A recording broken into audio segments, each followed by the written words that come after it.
Welcome to Luca and Miguel. Enjoy the video. Start by preparing both phones for a simple hotspot connection. Ensure the host phone has at least 50% battery and an active mobile data plan. Confirm you will share data from one phone to the other using the hotspot feature.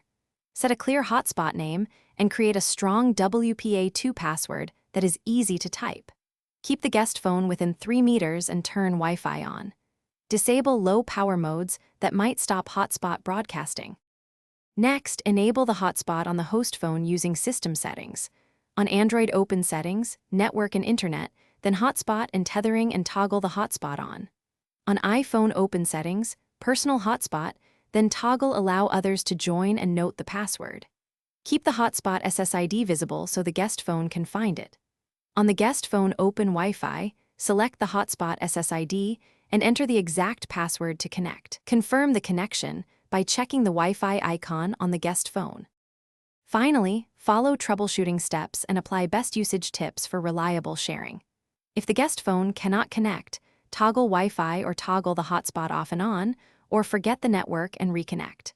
Restarting either phone often resolves persistent issues quickly. Limit simultaneous connections to 5 devices to preserve speed and battery life.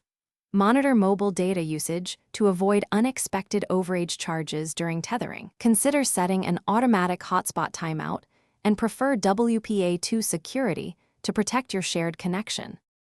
Thanks for watching and please subscribe. It's the best investment you'll ever make.